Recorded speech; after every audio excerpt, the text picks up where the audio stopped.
Pension.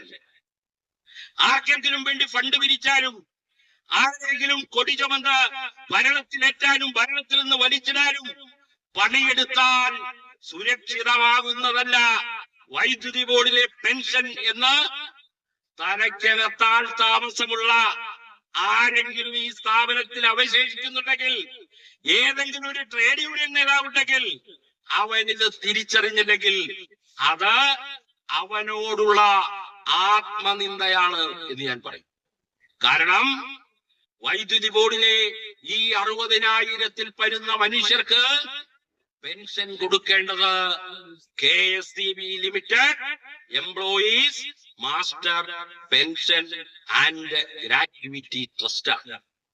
അത് 1882 Indian trust നിയമമനുസരിച്ച് 2015 ഫെബ്രുവരി മാസം 10 സർക്കാർ നിയമിച്ച ട്രസ്റ്റികൾ പേരൂർക്കട സബ് രജിസ്ട്രാർ ഓഫീസിൽ രജിസ്റ്റർ ചെയ്തിട്ടുള്ള മാസ്റ്റർ ട്രസ്റ്റ് ആണ്. അല്ലാതെ ഇലക്ട്രിസിറ്റി ബോർഡിൽ നിന്ന് വേർപെടുത്തിക്കൊണ്ടുപോകുന്നു വിവരദോഷികൾ. ഇലക്ട്രിസിറ്റി ബോർഡിലെ വലിയ സ്ഥാനങ്ങളിൽ ഇരുന്ന ആളുകൾ മന്ദബുദ്ധികളായി വാർദ്ധക്യത്തിൽ മാറിയാൽ അവർക്ക് അങ്ങനെയൊക്കെ പറഞ്ഞു നടക്കാം. പക്ഷേ ഇന്ത്യൻ ട്രസ്റ്റ് നിയമം അനുസരിച്ചുള്ള ട്രസ്റ്റും ഇന്ത്യയിലെ കമ്പനി നിയമം അനുസരിച്ചുള്ള ഇലക്ട്രിസിറ്റി ബോർഡ് ലിമിറ്റഡും രണ്ടു സ്ഥാപനങ്ങൾ.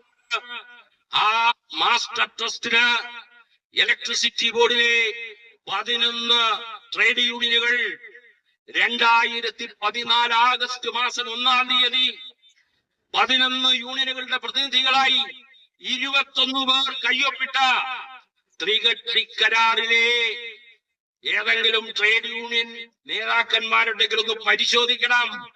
ത്രികക്ഷി കരാറിലെ 2K, ഒന്നുകൂടി കുറിച്ചോളൂ, 2K എന്ന് പറയുന്ന വ്യവസ്ഥയ്ക്കനുസരിച്ച് ഫണ്ട് ട്രാൻസ്ഫർ ചെയ്ത് അങ്ങനെ ട്രാൻസ്ഫർ ചെയ്യുന്ന ഫണ്ടിന്റെ വരുമാനം ഉണ്ടാക്കി, മാസ്റ്റർ ട്രസ്റ്റ് വരുമാനം ഉണ്ടാക്കി, ആ വരുമാനം ഉപയോഗിച്ച് കൊടുക്കേണ്ട സാധനമാണ് ഈ പെൻഷൻ.